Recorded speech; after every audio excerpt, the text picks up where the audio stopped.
Fala investidor, meu nome é Gabriel Assunção e você está no canal Investir é Viver. E nesse vídeo a gente vai calcular o preço teto do Itaú. Mas antes de começar o vídeo, eu vou te mostrar o sumário do vídeo, parte por parte, o que vai ser abordado, porque o seu tempo é muito valioso e eu não quero desperdiçar o seu tempo. Então vamos lá. O primeiro tópico do vídeo vai ser setor bancário e sua perenidade. Tópico 2, Itaú ou Itaúsa. Tópico 3, Itub 3 ou Itub 4. Essa parte é muito importante, porque se você comprar Itub 3 ou Itub 4 faz diferença na hora do seu recebimento de dividendos. Payout de Itaú. Aqui eu tinha dúvida sobre o payout no ponto 4 e eu mandei e-mail para o pessoal do RI do Itaú, eles responderam e isso vai fazer muita diferença para a gente. Ponto 5, cálculo do preço teto, propriamente dito. Ponto 6, as pessoas que compraram em 2019, quem comprou em 2019. E por fim, o sétimo ponto é a análise do preço ao longo do último ano, para a gente debater assim, teria tido como a gente comprar num preço interessante ou não. Então, com tudo isso, eu espero que a gente tenha um bom desenvolvimento sobre o Itaú e consiga tomar boas decisões de investimento. Então vamos lá, como eu já disse no vídeo Setor Bancário, Setores Best, onde eu falo sobre os 5 setores à prova de bala, segundo Luiz Barsi, o setor bancário ele é muito interessante por levar uma perenidade, né? Ele tem bastante resultado recorrente, então a economia pode estar indo bem, pode estar indo mal, mas de modo geral os bancos estão sempre tendo um lucro interessante. Então, com esse lucro interessante, constante, recorrente ao longo dos anos, a gente tem, por consequência, dividendos pingando na conta, que é o que o investidor com foco em renda passiva se interessa bastante. Então, por esse motivo, o Itaú, estando dentro desse setor, é bastante interessante para a gente ter em carteira quando foco em renda passiva. Agora, falando de Itaú ou Itaúsa. Bom, existem pessoas que entendem que Itaúsa é um Itaú com desconto. Eu já vejo de uma maneira diferente. Itaúsa é a holding que controla o Itaú e essa holding ela possui outros investimentos. Então, qual que é a questão? Quando você está investindo em Itaúsa, você não está investindo diretamente em Itaúsa, mesmo que haja forte correlação, ou seja, mesmo que grande parte da Itaúsa seja composta por Itaú. Por que não é a mesma coisa? Porque quando o Itaú paga dividendos para a Itaúsa vai escolher se ela vai pagar esse dividendo para o acionista ou se ela vai investir em outra coisa. Então, qual que é o risco aí? Você está investindo em Itaú para receber dividendos, mas você fez isso através de Itaúsa. E aí a Itaúsa vai lá e começa a comprar um monte de outra empresa. E aí isso não chega como dividendo para você. Nesse sentido, se você quiser investir em Itaúsa, você vai estar acreditando na holding e na alocação de capital que a holding está fazendo.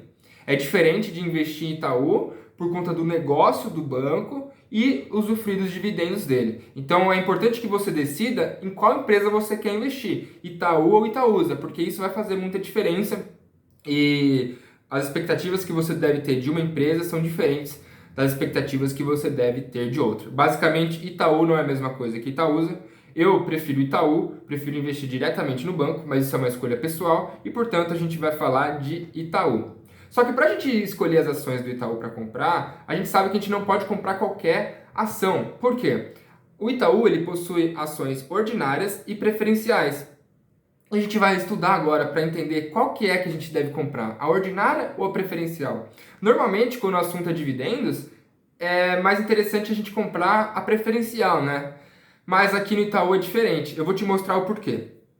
Bom, sempre que a gente for falar de dividendos, a gente tem que saber quais são os direitos da ação que a gente está comprando. Para isso, a gente tem que sempre acessar o estatuto social da empresa que a gente está querendo comprar ações. Por quê? O estatuto social são as regras do jogo, é como a empresa foi definida, como a empresa funciona. Então aqui a gente tem o estatuto social do Itaú Unibanco Holdings S.A. de CNPJ 60 872 507 1000 contra 23. Isso a gente encontra no site de relações com investidores do banco. Então, quando a gente entra no artigo 3, o que está escrito? Que as ações preferenciais têm prioridade no recebimento de dividendo mínimo anual de 2 centavos por ação, não cumulativo que poderá ser reajustado. O que isso significa?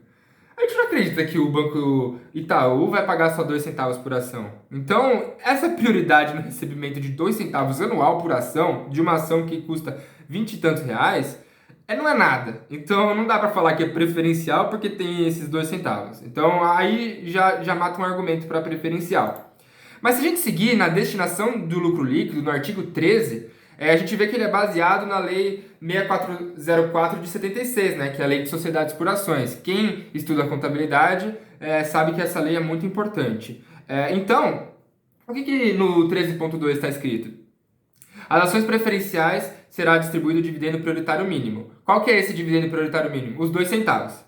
Depois disso, ponto B. A importância do dividendo obrigatório que remanescer após o dividendo de que trata a linha anterior será aplicada, em primeiro lugar, no pagamento às ações ordinárias de dividendo igual ao prioritário das ações preferenciais. O que ele está querendo dizer com isso?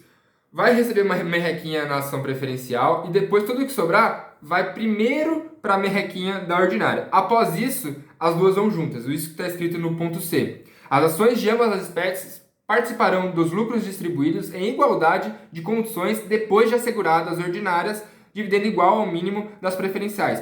O que isso significa no final das contas? É que esse dividendo sendo ridículo, esses 2 centavos, significa que vai pagar os 2 centavos, aí a ordinária também vai receber os 2 centavos, e após isso, as duas vão receber junto. De tal maneira que isso, no final das contas, significa que no recebimento de dividendos, as ordinárias e as preferenciais têm o mesmo valor, eles recebem a mesma quantidade. Aqui no artigo 14, o dividendo obrigatório, aqui falando sobre os 25% que tem a ver com a Lei 6404 de 76. Ou seja, se as duas ações, ITUB 3 e ITUB 4, recebem a mesma quantidade de dividendos, a ação que estiver mais barata é a que vai ter o maior dividend yield. Porque quando a gente for dividir o dividendo por ação pela cotação, vai dar um valor superior.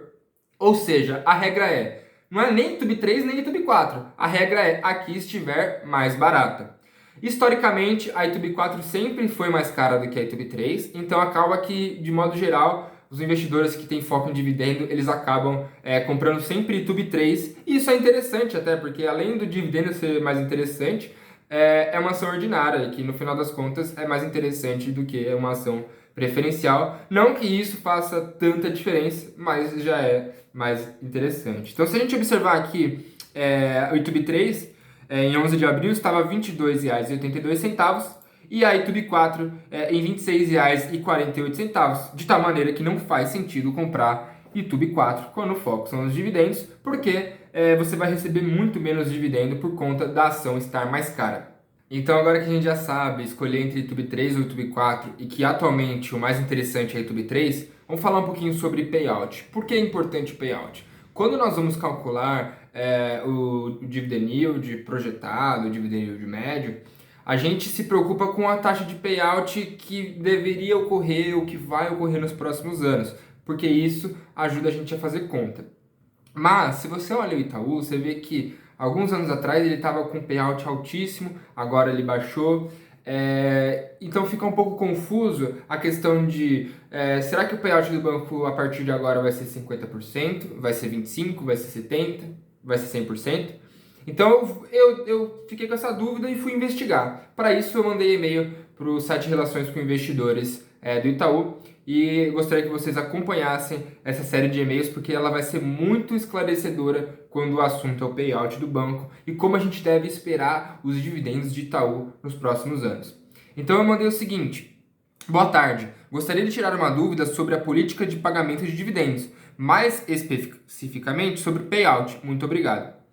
Eles me responderam muito rápido, assim, o RI do Itaú tá de parabéns mesmo, porque eles respondem muito rápido, o site está de excelente qualidade e as planilhas também estão muito boas, né? Enquanto eu falei da Taesa lá que estava precisando melhorar a planilha, aqui no Itaú tá dando gosto de fazer conta. Bom, vamos lá. Eles me responderam: olá Gabriel, boa tarde, tudo bem? Qual seria a sua dúvida? Aí eu respondi o seguinte: tudo certo, obrigado pelo seu rápido retorno. Sobre payout, o estatuto prevê os 25% mínimo obrigatório por questões legais, mas é claro que a política de dividendos diverge deste valor. De 2017 a 2019, observamos altos payouts em relação ao que vinha ocorrendo. Depois, com a pandemia, observamos sua queda. Há alguma política de pagamento de dividendos pública que defina aproximadamente qual deve ser o payout esperado nos próximos anos? Algumas empresas divulgam isso no site de RI, uma vez que não pode ser escrito no Estatuto Social. Atenciosamente, Gabriel Assunção. Então, o que eu quis dizer com esse e-mail, né? A lei da sociedade por ações, ela prevê no estatuto os 25% de dividendo mínimo obrigatório. Então, toda empresa no seu estatuto social vai colocar esses 25%, mesmo que ela goste de pagar mais e que ela pague mais, aquilo lá é só para cumprir a lei. Então, todo o estatuto social dessas empresas vai estar escrito desses 25%. O que acontece o que ela faz com o resto, né?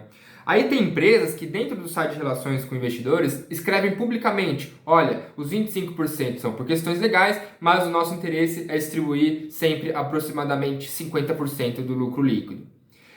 Então, tem empresas que definem esse payout e costuma ser um payout bastante regular. Por exemplo, no caso do Banco do Brasil Seguridade, é sempre um payout bem alto. Então, a gente entender o payout seria interessante. Por isso que eu fiz essa pergunta.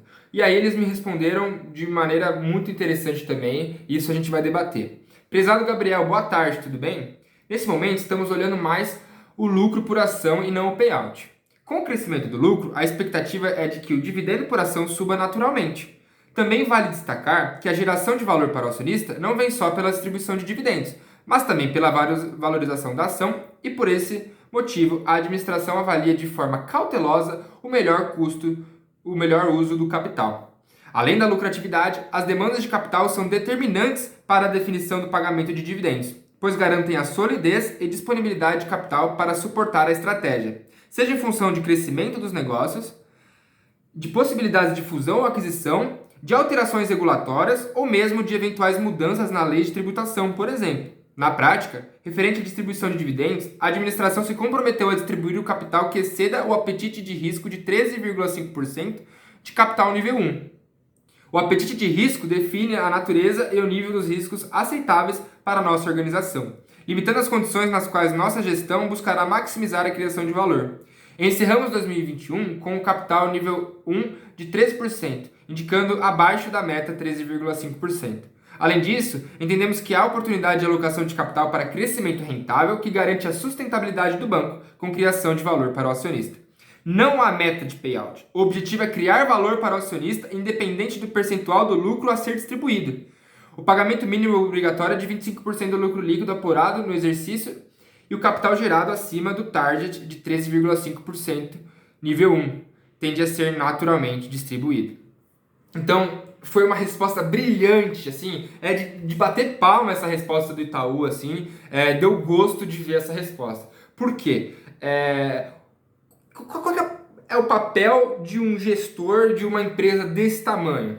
Quando dá lucro à empresa, ele tem 3 coisas que ele pode fazer. Ele pode recomprar ações, ele pode pagar dividendos e ele pode reinvestir no próprio negócio.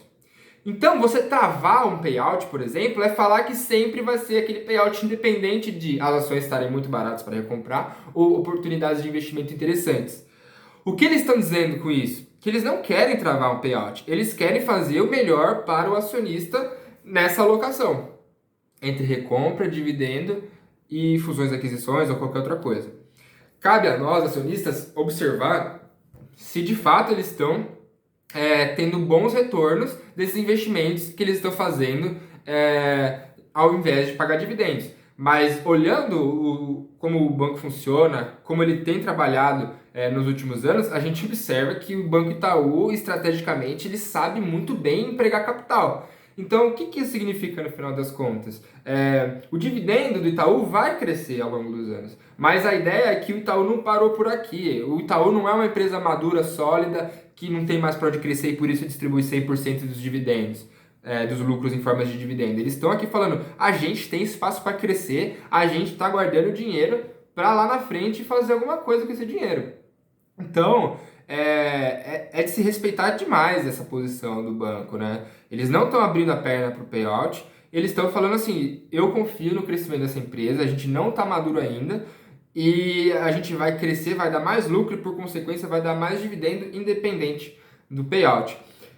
Moral da história, é muito legal tudo isso, mas a gente não pode usar métricas de payout para definir quanto de dividendo vai entrar pelo Banco Itaú, porque se a gente chutar qualquer payout, a gente está fazendo de fato um chute, porque a gente não sabe se o Itaú vai, ano que vem, distribuir 30% ou 70%. Isso vai variar de acordo com a visão dos administradores em observar se está tendo oportunidade de investimento ou não. Por exemplo, lá em 2019, onde as ações estavam bem caras do Itaú, a bolsa também estava muito cara e, por consequência, todo o mercado estava muito caro. De tal maneira que fazia sentido distribuir muito dividendo, já que não tinha onde enfiar dinheiro. Agora, as coisas estão num preço mais interessante, então talvez eles estejam vendo algumas oportunidades de investimento a um preço mais interessante, o que justifica a alocação de capital. Então, é bastante interessante, a gente tem que acompanhar isso. Vamos dar prosseguimento aqui. E aí eu respondi: perfeito, muito obrigado. Gostaria de parabenizar e agradecer todo o time de RI do banco. O site está realmente muito bom e a planilha de séries históricas também, além da atenção por e-mail de vocês. Continue assim, por favor, nosso mercado de capitais agradece. E eles responderam: nós que agradecemos o feedback e ficamos gratos em poder ajudá-lo. Qualquer dúvida adicional, estamos à disposição. Então, lembre-se que sempre que você for fazer uma pergunta para o pessoal de RI, tudo bem que você não precisa ser rico, eles não estão nem aí se você tem uma ação ou nenhuma ação. Isso não foi perguntado em nenhum momento, vocês podem perceber. Mas são pessoas que estão ali atrás, né? Então é importante que a gente trate bem essas pessoas para que a gente também seja bem tratado, né? Então escrever direito, para a pessoa entender, né? Não adianta mandar um e-mail tudo cagado, porque o cara vai ficar puto com você. Ele vai ver um monte de coisa lá, não dá nem para entender. Aí ele não vai te tratar bem, mas você escrevendo direitinho, olha o texto que o cara escreveu para explicar a alocação de capital, assim, tá de parabéns mesmo. Então, a moral da história nesse ponto é que não existe meta de payout para o Banco Itaú. Com tudo isso dito, a gente está pronto para começar a fazer o que realmente importa, que é o cálculo do preço-teto. Então, vamos lá. Essa aqui é a planilha do Itaú, de séries históricas, que está muito boa mesmo. Se a gente olha aqui no ano de 2021, por exemplo, eles já colocaram lá o total líquido por ação. Ótimo que eles fizeram isso. Por quê? Eu não preciso ficar fazendo aquela conta de tirar o imposto do JCP. Então eles já me colocaram aqui o líquido. Lembra que todo vídeo eu tenho que ir lá e fazer essa conta para tirar, porque as empresas fingem demência nisso? Não, aqui o Itaú tá falando assim, ó, o que cai na conta do acionista é o total líquido por ação. Então é isso que ele tem que saber. Por isso que ele colocou esse valor. Então tá de parabéns de novo. Porque não tenho que ter o trabalho de ficar fazendo líquido, já está pronto. Beleza. Aí vem uma outra questão, né? Sempre que eu faço vídeo de preço teto no canal, algumas pessoas dizem: por que você vai lá, pega todo o lucro da empresa, depois divide por todas as ações e tal? Não é só pegar o total distribuído por ação e fazer a média lá do que foi distribuído? E a resposta é não. Por quê? Porque a gente pode cair numa pegadinha. E isso ocorre em Sanepar. Se você ver o vídeo da Sanepar, você vai ver que tem pegadinha lá. E se não fizer do jeito certo, acaba chegando num preço teto muito superior e acha que está comprando uma ação barata e está comprando cara. Então, o que acontece? Histórico de ações em circulação. Isso aqui eles também colocaram lá, tá de parabéns. A quantidade de ações de uma empresa não é estática, eles mudam. Então, em 2009 tinha uma quantidade, em 2021 já tinha outra, né? Então, conforme vai mudando a quantidade de ações, não adianta nada você saber quanto que distribuiu por ação em determinado ano, porque você não sabe se a quantidade de ações que tinha naquele ano é a mesma quantidade de agora. Então, o que vale é a quantidade total, e aí você vai dividir isso pela quantidade de ações atual, porque aí fica sempre na quantidade de ações atual. E aí a gente tem sempre que acompanhar se a quantidade de ações não variou, porque isso vai afetar drasticamente o preço teto. Daqui a alguns dias eu vou fazer o vídeo da Porto Seguro. E na Porto Seguro, recentemente, eles fizeram um desdobramento, né? Aí eu falei, nossa, a ação tá tão barata, né? E aí eu fui ver que tinha duplicado a quantidade de ações. Isso tem que tomar cuidado, tem que ver realmente se a ação caiu ou não, ou se foi só um desdobramento. E é o que muita gente cai nessa pegadinha. É importante a quantidade de ações da empresa. Essa é a coisa que tem que ficar gravada na sua cabeça. Por que varia a quantidade de ações? Aqui tem o histórico de eventos também, desdobramentos, grupamentos, subscrições e bonificação. Então aqui, ó, em 2018 teve um desdobramento de 50%. Então para cada 2 ações que você tinha, você, entre aspas, ganhava outra. Isso faz com que diminua a cotação da ação.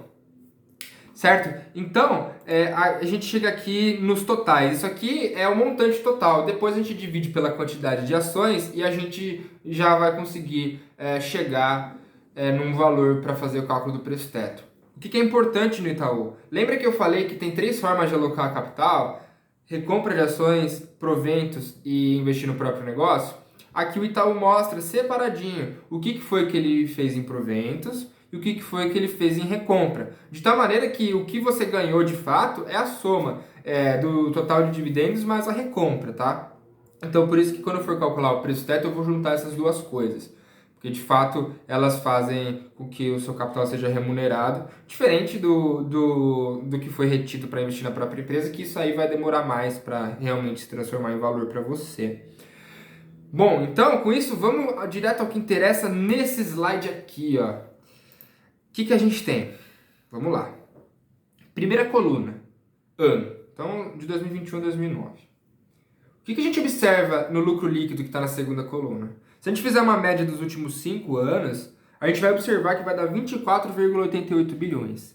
Então, não é nenhum crime eu dizer que o Itaú é um banco que lucra 25 bilhões de reais por ano. Então vai ter o ano lá que deu 18, tem o ano lá que deu 27, tem o ano que lá deu 28. Mas, eu pensando hoje, eu posso afirmar, o Banco Itaú tem a capacidade de lucrar sempre 25 bilhões de reais. O que a gente quer é que isso cresça, que vire 30, que vire 35, que vire 40. Mas hoje eu posso afirmar que o Itaú é um banco de 25 bi por ano. Lá entre 2009 e 2013, eu podia falar que o banco era um banco de 12,5. Então você vê que o banco dobrou aí, né, nesse espaço de tempo. Legal. E aí, eu tenho o total de dividendos pagos e o total de recompras.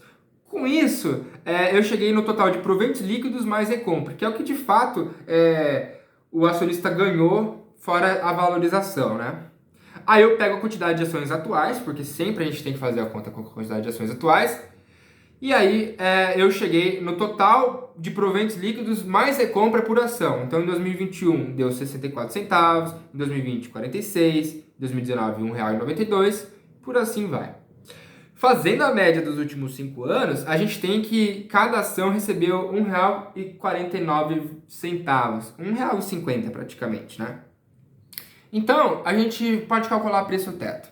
Vamos calcular o preço teto segundo os dividendos primeiro. Segundo os dividendos, o preço teto com 6% de dividend yield para a média dos 5 anos ficaria 1,49 vezes 16,67. 16,67 porque isso é a mesma coisa do que 100 dividido por 6. Isso dá R$ 24,92.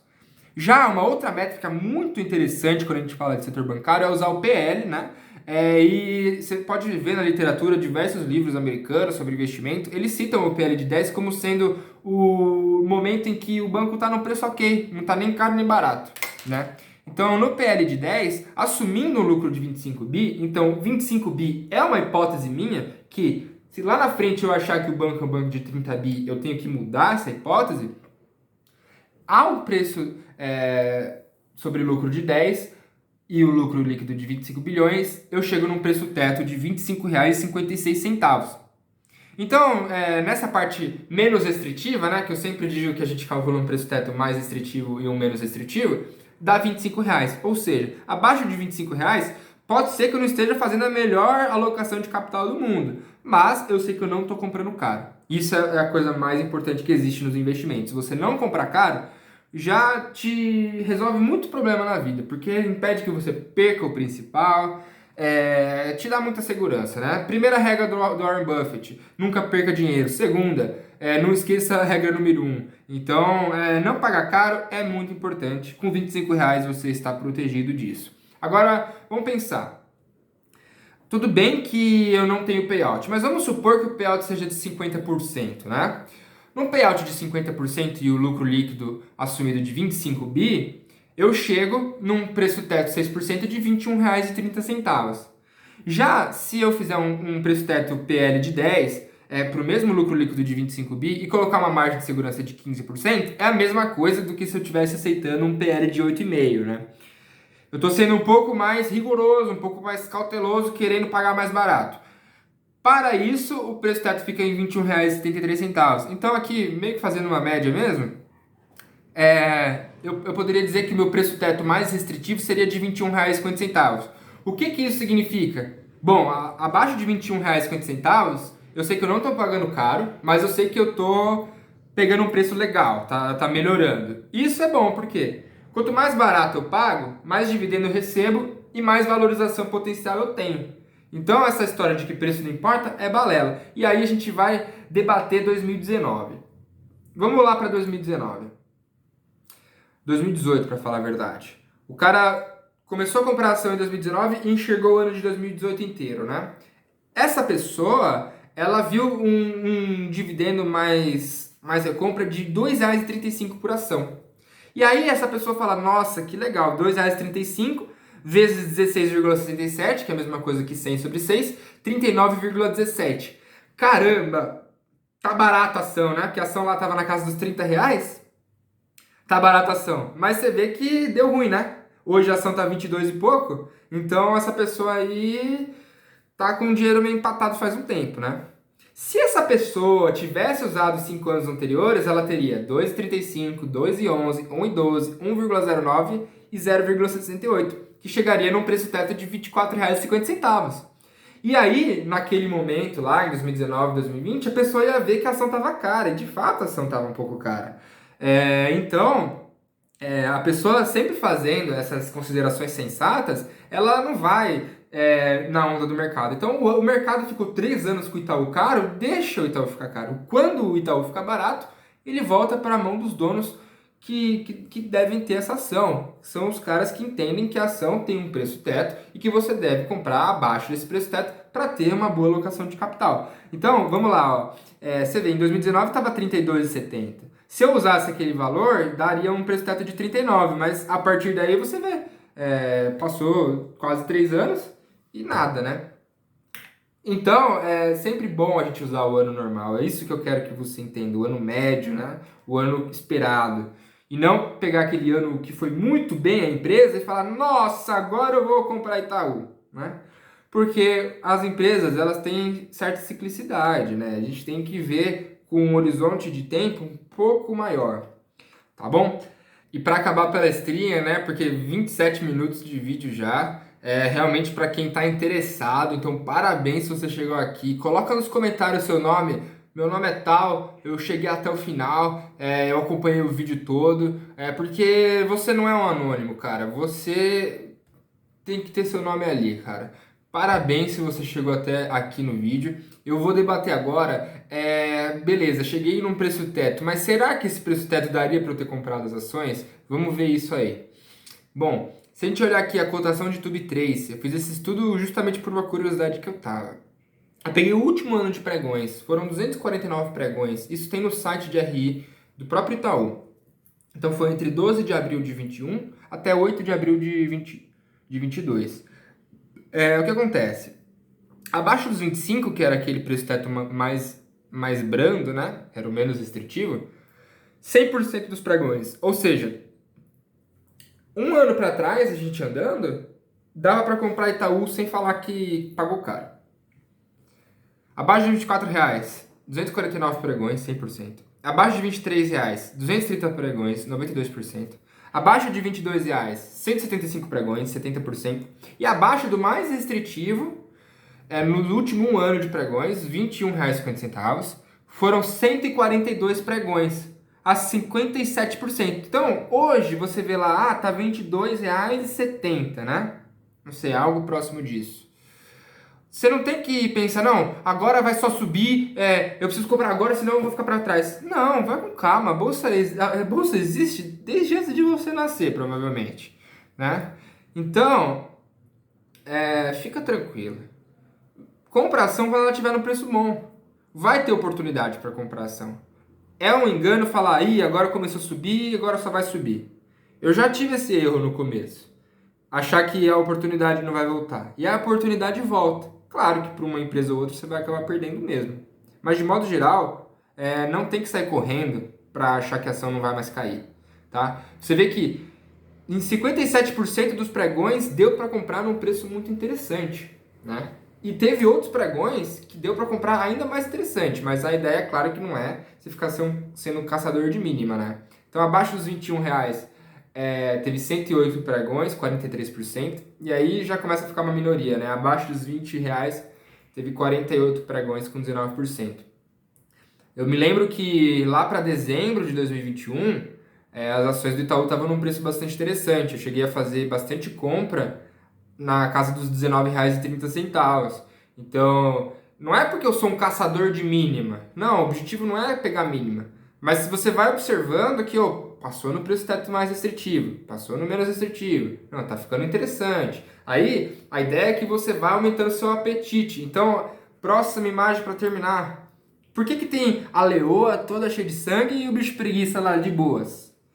Quando as ações estão caindo, que está todo mundo chorando, que está desvalorizando, é a hora que o leão vai atacar, o jacaré lá do Luiz Barsi, plau, vou abocanhar, vou comprar ação pra caramba, vou comer, vou comprar papel para comer, vou comprar ação sem parar, né? Então o seu apetite por comprar ações aumenta quando o preço baixa. Isso aí é a introdução à economia básica, né?